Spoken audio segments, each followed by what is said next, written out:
Hello, everyone. Hello. Hello. You can hear me and see me. Welcome to the next installment of the Harnessing Happiness Black Male Leadership Roundtable. I have three very esteemed Black men that I hold in high regard.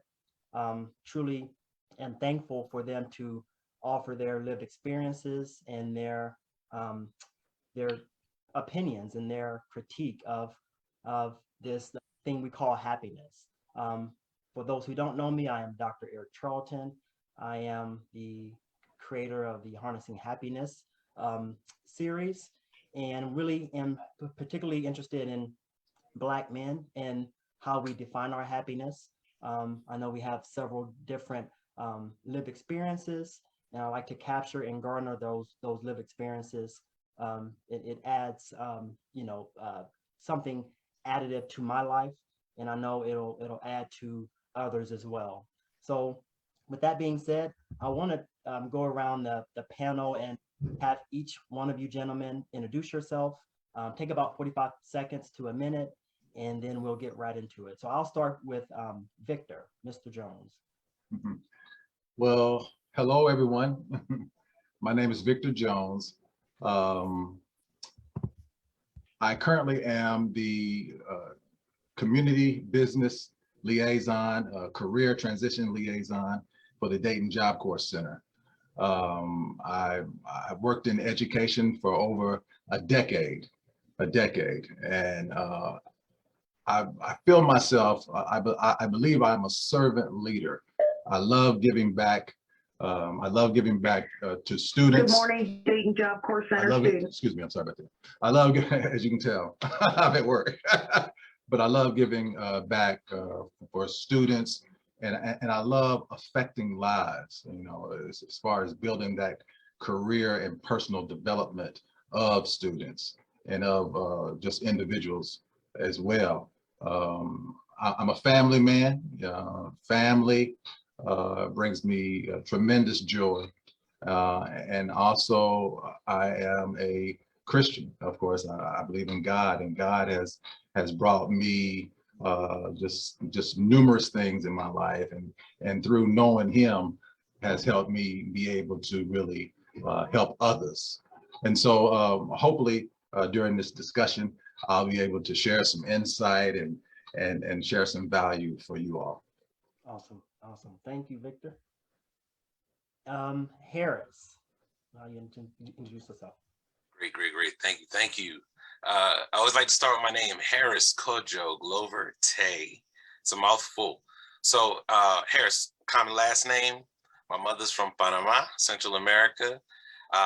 Kojo, they name us after the day that we're born. My father's from Ghana, West Africa, and we are from the Tay clan. I always like to start just because it kind of shows the tapestry that makes up the man that I am. I am a head coach with Align Performance. That's where I do executive coaching, diversity and inclusion training. I've been doing D&I work now for over 10 years. I started with my background in community organizing in Dayton, Ohio, where I learned, came out of college just ready to change the world, thinking I'm going to do it. Oh no, that's the work of the people. And again, just like my brother Victor Jones said, you have to be a servant leader. It's not about you. And as soon as you realize that it's not about you, true change, not just true change, but sustainable change can occur. Also, as you see in the background, new co-CEO of Hipster Hops Rabbitry. We are a Black rabbit breeding company. We sell fertilizer, we do birthday parties. So the family, we decided to bet on ourselves to do the family business. So it's a wonderful time. It's full of joy, it's full of family, and it's full of community. So glad to be here for this discussion. Awesome, Harris. I love the term tapestry. You know, definitely our lives are so colorful and variant. So I love that, and thank you for um, offering your suggestions today. And last but not least, Mr. Walton, Sean Walton. you would have me go after a guy who just said that he was a rabbit rancher. Okay. I mean, I don't know what I can say. No. My name is Sean Walton Sr. As my Facebook profile says, I am a public speaker, trainer, and servant leader, like the other men on the panel. I am a father, a biological father of two, however, two adult children, 36 and 31, soon to be 32. And I spent a great number of years working with the community. I spent some time building the Community Action Partnership Youth Empowerment Center, winner of a couple of best practice awards. And then moved on to work for the city of Dayton as a community police council, director of community police council, and community initiative to reduce gun violence. And also spent 5 years as youth minister for Grace United Methodist Church. And I've done a few other things throughout the life. All that's just to say that you might be able to listen to just a little bit of what I have to say. But that's it. I'm a consultant. I'm a consultant and just glad to be here. Thanks. Awesome, awesome. Once again, gentlemen, I truly thank you all for participating today. So I'll get right into it. I try not to ask each one of you the same question, but first, for Sean, Sean, what defines your happiness? Peace. Peace. Like literally, you know, that is my prosperity. I've written on it a few different times, you know, kind of a short rants and you know, just, you know, a few pieces on it, just the prosperity of peace. And as long as, you know, I control some parameters on my peace, I'm happy. You know, it really doesn't take a lot for me. You know, if my environment is peaceful, if my family is healthy, and if my family is unhealthy, if I'm at peace with that, that's what defines my happiness. Wow, wow, thank you. So what can you say to a young man who doesn't have that environment, to, you know, his perception of peace is not there? What advice could you give to him? Find spaces, like find peace within your own head. I tell people all the time, I am at the best time inside my head. I can travel anywhere in my head.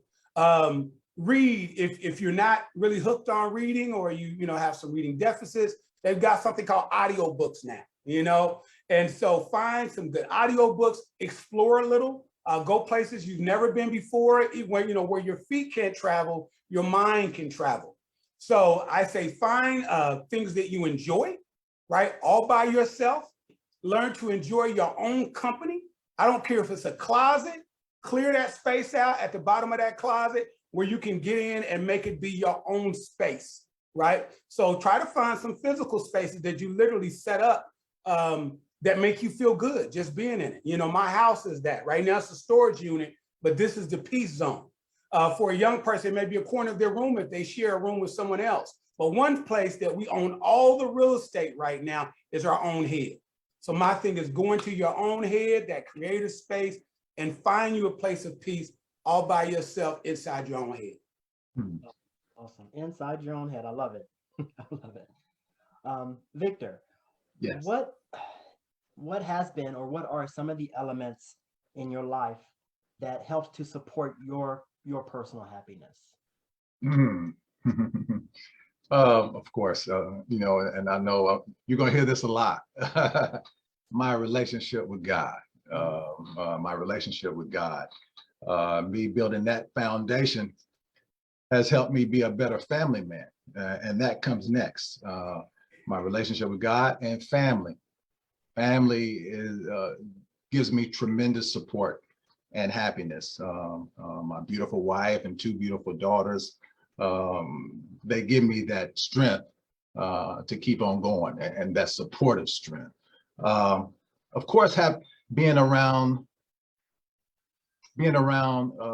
the correct individuals, those positive influences, those colleagues, friends, acquaintances. Just make sure they're positive. They're positive and good for your emotional health and mental health. So co-workers, as well. All those aspects play a tremendous role in how you treat others. So having that support system, that nucleus support system of Christ and my family is able to provide me knowledge and experience in regards to treating others. It helps me know how to treat others as well. I do believe it's crucial. It's a crucial component of how we feel about ourselves is going to affect how we treat others. And so I focus on those areas, but I also, as the gentleman stated before, self-help books, reading those things that bring self-help and knowledge to make you a better person. I'm always striving to be a better person, so I'm able to help others and love others more effectively. And so those aspects bring me joy and happiness. Awesome. Thank you. Harris, because of your diverse background, before I get to that, there was a quote by Michelangelo that talks about when he sculpted David. He said he always saw David. He just had to remove away the unnecessary things. So I ask you, what were some of the things while you were growing up? What were some of the things as you matriculated through life that you had to carve out to maintain your happiness? Wow, that's a wonderful question. Off the back, I would say being able to let go of this notion of this kind of fictitious solid ground. My father was a pastor, mother a deacon in the United Methodist Church. So growing up as a PK, it seemed like everything was just laid out, and expectations were set before I was even born, right? So there was always the way that I was supposed to do things, and as long as you do those things, then if you act right, you speak well, you go to the right school, you use the proper etiquette, all of that, then quote unquote everything is promised to you. And it's funny, we talk about the wisdom of our parents. My mother, I can laugh at it now. It used to make me mad when I was a teenager. She used to go, "You're living a double life. You're living a double life." What are you talking about? I was living maybe 6 lives, and she saw right through it. And the beauty of growing and maturing and becoming a man, I can now look back and I can see that just like you can't serve more than one master, you can't live, you can't live those multiple lives, because all it's going to do is just tear you apart. It's just going to tear you apart. So there's this book by John Ortberg, and it's called If You Want to Walk on Water, You Got to Get Out of the Boat. Whew. I heard that maybe about 6 months ago, and it just didn't. You ever had something just hold on to your spirit and not let go? Just like the angel, you're just not gonna let go. So it's been a challenge for me to get out of that boat. Means to let go of what I thought was solid ground, what I perceived as solid ground, because the true solid ground is a spiritual, faith-based thing. So, for example, 5 years ago, I was diagnosed with adult ADHD. Turns out that I've had it my entire life. And a big part of my success is my ability to pivot and view solutions in ways that a lot of people don't. But it's because I had to. I was neurodivergent.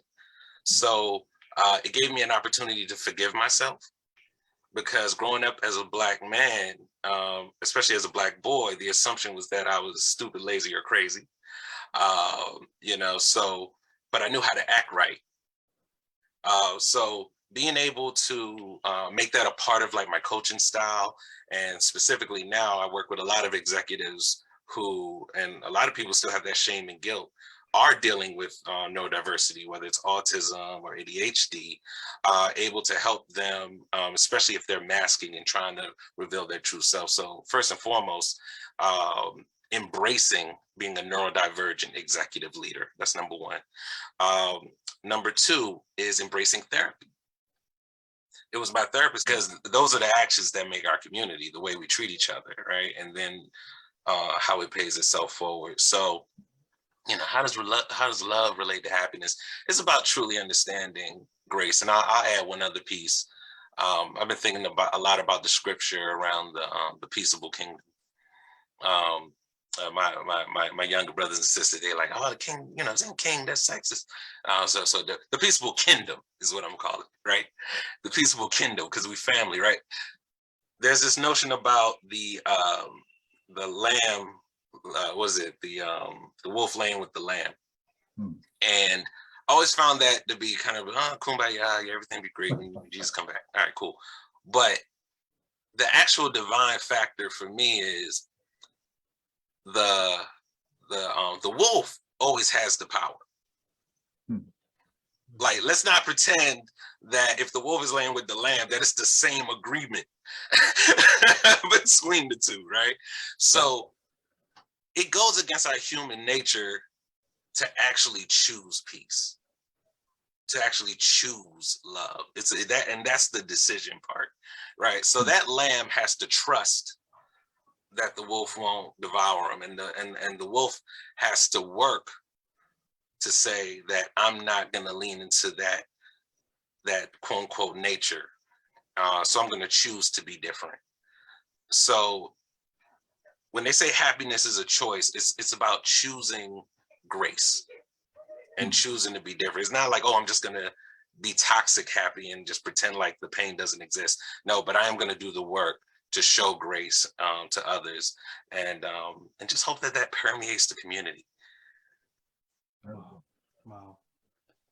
Grace is so hard of a construct to learn, especially if you're in turmoil, or if you're in a constant state of friction, not only with yourself but with other people. So that learning that grace, man, that's so tough. And I love that parable of wolf and lamb, so that you can have understanding, but you may not necessarily have agreement under those terms. So I like that wolf and lamb parable.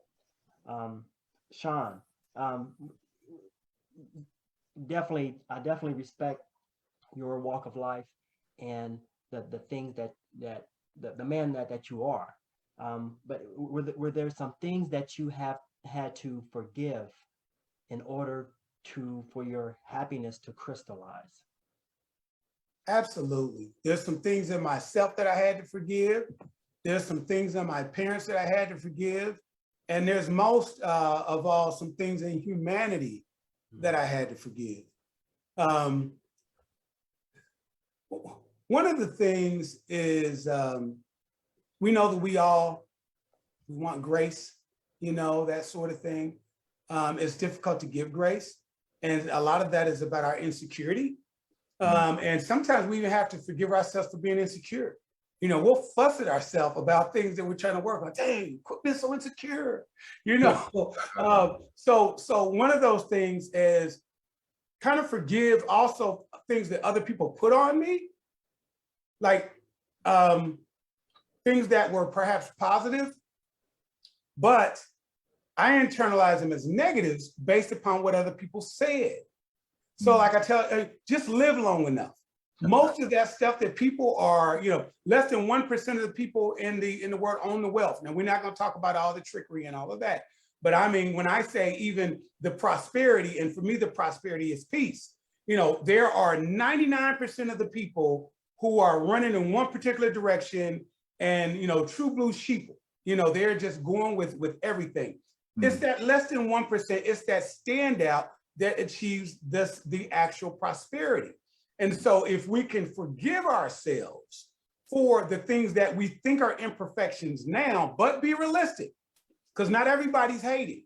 And even a hater can tell you the truth, okay? So if a hater says to me, right, and here's part of my understanding of forgiving people. If a hater, who I think is a hater, says to me, Sean, you stink, okay? Now they may be saying it from a bad place, but I'm still gonna do this. to make certain that I don't smell bad, right?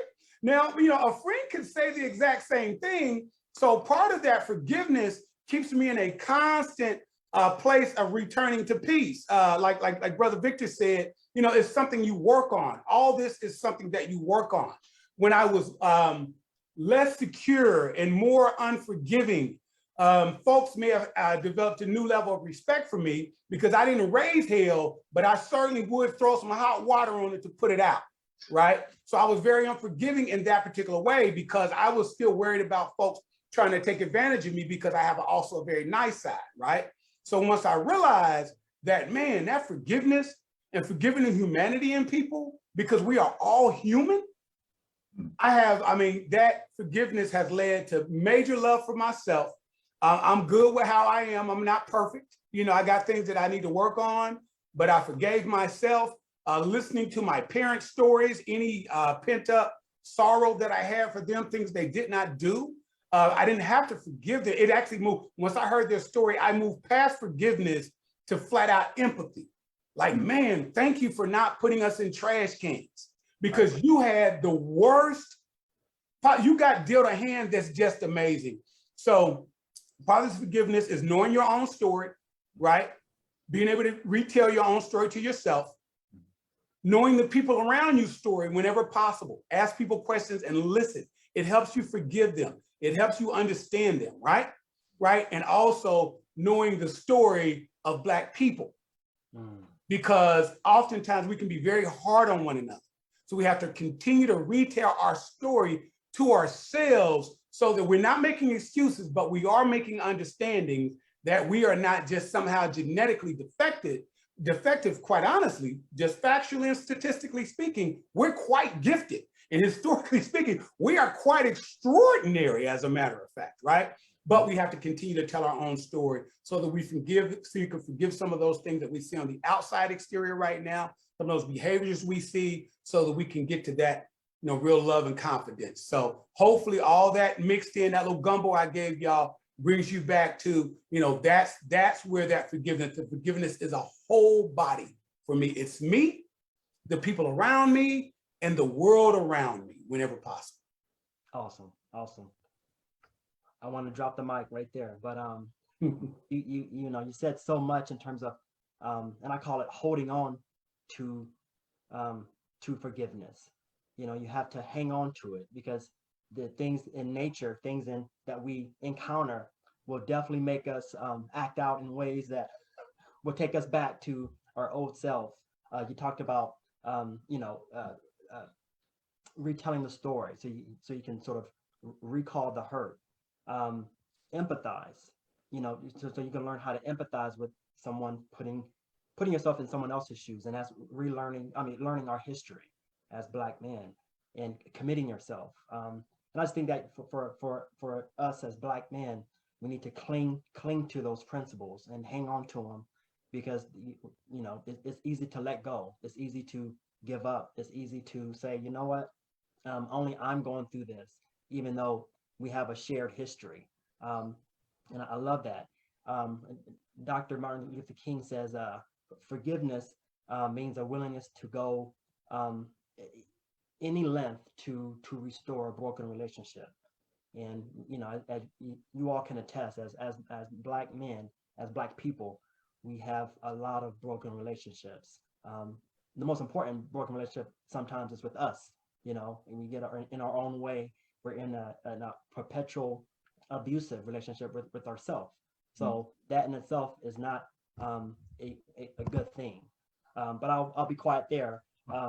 Victor, I want to ask you if you had your board of happiness, your board of directors for your happiness, who would be on it? Wow. Oh, that's deep. My board of happiness. Definitely my family, my wife and my two children would definitely be on it. My mother would be on it. I've got to incorporate my pastor. I got to incorporate my pastor. And oh my goodness, that's a good question. I love a good self-help instructor. I feel like I need them. You know, I'm constantly listening to a lot of self-help YouTube videos, to be honest. You know, I'm listening to a lot of, I listen to some of the ones that you all probably heard of, but not maybe some of the younger crowd hasn't. Jim Rohn or the Les Brown, you know, these individuals.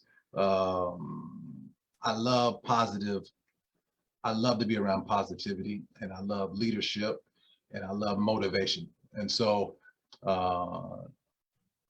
that happiness, I would have to have my wife, my two daughters, my pastor, and maybe incorporate a self-help instructor, a solid self-help instructor as well. Awesome, awesome. I am gonna ask, you know, Harris and Sean the same question. I'm real curious to hear your answers in terms of your board of directors when it comes to happiness. Who guides you? I'll start with Harris. All right. I'm just gonna go ahead and just say, you know, just copy and paste my mother, wife and kids. If this ever comes back up, y'all were first. Y'all go dig it in the graves. You know, so let's see. All right. So outside of my foundation, I don't know if you just heard the kids. They don't care what daddy do. So I would have to say my father, who has passed, and I feel like I know him more now. That now that I've become a father and become a man and can now reflect on who he was. Because my father and he passed when I was 23, 25. And, you know, at that point in time in my life, I was at that stage where it was like, this is who I want you to be as my dad.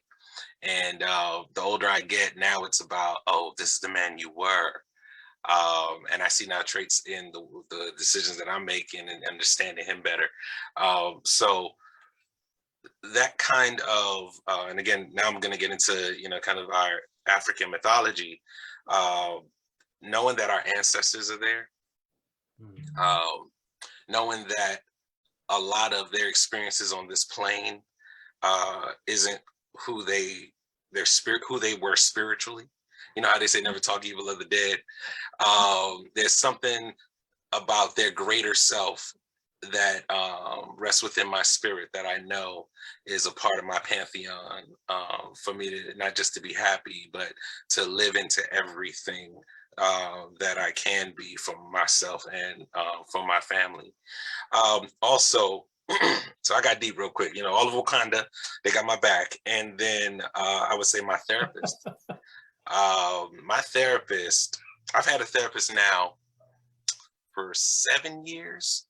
And there's something wonderful about having a therapist that can see your patterns. There's something about your therapist, like, yeah, it's about year 3. I don't know if you know this, but this is what's coming around the bend. Being able to have someone who can call you out in love and accountability is a wonderful thing. And let's see, would there be any last one? In particular, I'm gonna say my mother, and I want to put a little emphasis on my mother for a moment. I grew up in Baltimore, Baltimore City, and I didn't really realize how violent my upbringing was until like I really started working in white spaces. I don't know, I'm sure you brothers have had the experience. You tell stories about your past amongst your peoples and it's all laughs and jokes, and then you say it in mixed company and they're like, oh my God. I don't know if you have experience. Maybe I'm the only one who say they clench their pearls, you know, and then you're like, maybe I shouldn't tell this story in public, you know. But there was one situation in particular where I could have lost my life. And I remember, Caribbean mother, she don't care if your eye falling out. You do the wrong thing, you catching it, right? But there's something about the prayer of a mother that just feels uniquely divine. And I would say that I've seen those prayers play a role in the happiness of my family, myself, my community, our church. There's just something about the prayer of a mother that gets a special seat in that pantheon. So Before Sean goes, I definitely like the fact that you said therapy. I definitely need to make an appointment myself, but I think it's important that we tell, when we talk about our lives, and just really talk to a third party, you know, that doesn't necessarily have any stake or ties into in a non-judgmental way, that you're able to just speak about what is ailing you, think about things that are perplexing you. For no one's immune to going to therapy, and I think it's beautiful that, you know, I think we all should go. We all should, you know, I have gone in the past, and I definitely view it as a positive thing. So I thank you for being vulnerable to. God knows we all need it. So thank you. hey, priceless. Yeah. Okay, Sean, I'll ask you, who is on your board of directors? Okay. All right. I've had a chance to listen to a few great answers. No. I got an advantage a little bit. You're saying that was a first, it would be, well, I can love everybody in my circle, but not everybody can be on my board of happiness. Okay. It's not that I don't love them, but I'm a person who believes in passion, compassion, but also competence. So there's a certain sort of a thing you have to have, and nothing against you if you don't have it, but you can't make it on my board of happiness. That's an important board, right? Because that's a governing board, not an advisory board, all right? So first, it would be people who appreciate me for me, just as I am, right? Appreciate, but don't necessarily tolerate anything that might be clearly negative or destructive. So folks who do that, people who nurture me back. I'm a nurturer. I'm a serial nurturer, and I can't help it. But I end up empty a lot because not a whole lot of people understand the concept of nurturing me back. And me being nurtured back is so connected to my happiness that is a must-have, and I figured that out. And also, people who understand the responsibility of their gate. My peace and my happiness is a fence around each and every one of us. Everybody we put on that board is a gate. So all by my little old self, I'm completely boxed in with good and happiness. So when I bring people in, I have to give them a gate responsibility. That means that you have to understand that you are the keeper of that gate. And if you're not competent enough to understand the importance of what peace means to me, so don't bring me no unnecessary mess. If somebody's swinging at my head, definitely holler duck, and I'll know to swing back, right? But anything outside of that, it's okay to come to there and bring it to me. But once you see how I'm getting down and see how I correct myself when I say something overtly negative, when you see that, then you understand the responsibility of your gate, because I've made it clear in the way that I live my life in my standard. So that's what it is. It is folks who appreciate me for me, the way I am, but don't, but love me enough to also say, hey, you should maybe think about that, right? And also understand if I say I'm okay where I am right now, because number one, I'm just gonna be real with you. I am so extreme. I take all extreme advice from God, so it's never an offense, right? You may be brilliant, but you're not smarter than God, okay? So God is the Holy Spirit first. So that's part of understanding and loving me for me, knowing the extreme relationship I have with faith in the Holy Spirit. And like I said, that nurturing is just, oh my goodness. That nurturing is so important, because as givers, we can be emptied out. And it's, man, it's hard to say we need nurture, right? But because I'm a nurturer, I require nurture. That's literally recharges my lifeblood. If you want me to be on this earth longer, I can't keep pouring out and not get poured back in. But, like I said, with all that said, That gate, those are gatekeepers. And here's the reality. If I find that you cannot keep that gate of happiness, I have to love you, but take your gate responsibilities and I'm gonna fence off that side with no gate until I can find somebody who can accept the responsibility of that gate. I love it. Wow. Got you. Wow. Thank you. You once again dropped the mic. I love the gate analogy. And one of my terms of my board is time. Just, you know, I of course, for me, my time equates to peace. So I definitely connect with you, Sean, but anybody who is wasting my time, or that's why I sort of struggle with in meetings. I've said this before, I just struggle with meetings because people start talking about cats, start talking about their dogs, what they did last week. And I'm thinking, wow, I protect my peace by my time. So if you're, you know, doing things that are pressing against my time, and if I feel like I'm wasting it, like you, I'll close off that section. I'll keep moving because I love you, but yeah, you definitely, and you're not being aware of others sensitivity to their space and time. So last question for each of you. So I definitely would like to post that, you know, understanding your gate to, within your happiness. But what, and I'll start with Victor. What has been the happiest phase of your life? When you look back, is there a phase in life that you say, you know what, I was happiest when or at? Wow. Oh, that's a good one. Ooh. Oh, I was happiest. Ooh, that's tough. You're gonna get me in trouble. All of our loved ones are just leaning in now. You know, I mean, oh wow, you know, oh gosh, I got some, you know, when I first got, you know, when I got married. That's the Well, I have to say, I wasn't thinking about yeah, that, you know, I was thinking about just personal happiness. yeah, Just personal happy. Yeah, personal happy. You know, when and I know you've heard this a lot. When I really built my relationship with Jesus Christ, I have to say, for me, it changed my life. It gave me the most confidence that I ever had. It gave me the most confidence. It made me be able to love others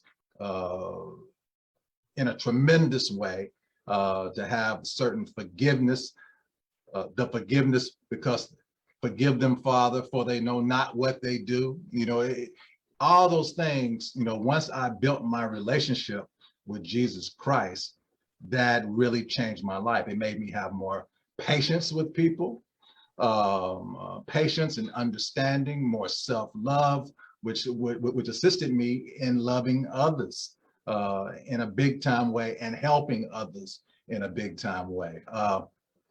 Because I do believe when you are able to love yourself, you're able to love others and treat others better. I mean, it just resonates. You can't help but to be able to affect others in a positive way when you feel positive and good about yourself. It radiates. So that was the best time of my life of growing my relationship with Jesus Christ. It changed my life dramatically. And I'll tell others, love yourself. Love yourself, because when you love yourself, you're going to do more for yourself. You're going to hang around the right people. You're going to study harder. You're going to work harder. You're going to do those things that will change your life in the best way. And it's going to affect others around you. So, yeah, my relationship with Jesus Christ, once it grew, everything changed. awesome. More confidence, everything changed. Thank you, Victor. Mhm. Harris, I'll pose that same question to you. And I'm, of course, we are. I think we're all connected in terms of God. Definitely, you know, definitely instilling in us the virtues of patience, virtues of love, of, thinking outside of ourselves, which is great. And, wives, of course, children, but your personal happiness, what phase were you in? Sure. So the short of the answer is actually right now, but I'll tell you what I thought it was up until recently. A prophet spoke into my life. It was actually one of my friend's mothers. I met her in high school. And the first time I met her, it was almost like she went into a trance. And she said to me, she doesn't even remember ever saying these words to me. She looked at me and she said, God wants me to tell you that you cannot skip steps. Like, lady, what are you talking about? All I did was say that my name was Harris. Like, where is this coming from? And throughout, so at around 28 is when I started as somebody for all of our friends in Dayton, Ohio. I was the director of Wesley Community Center. And again, PK, went to college, did accelerated degree program. I quote unquote did everything right, and it felt like that position was, the fruit of my labors. But it was a fast track. It definitely was a fast track to quote unquote success. And it was a great experience. You couldn't tell me anything, opportunities were, manna from heaven type of scenarios. But as life progressed and, become a father and just, started learning more about even politics and what it means to be not just a man, but a leader in a community who has a heart for the people and to be a servant, and realizing that there's some people who will hate you because you love others. I started to realize that all of that fast tracking meant that there was some internal development steps that I had missed. When the community wasn't happy with me, I thought it was all gonna crumble, but when you have those ups and downs along the way, you realize that tomorrow is another day and the sun will shine, and that the overall arc of your story is going to be what speaks for you, not any one moment, right? So I'm speaking cautiously, even as I say right now, this is my happiest moment, because I know I still have a whole lot to learn. But what's different this time around is the steps that involved self-awareness, the steps that involved learning forgiveness in the face of, no apologies, the understanding restorative justice, understanding that sometimes you apologize for something, even if you feel that you haven't done anything wrong, for the nature of either the relationship or just because God has told you to do it.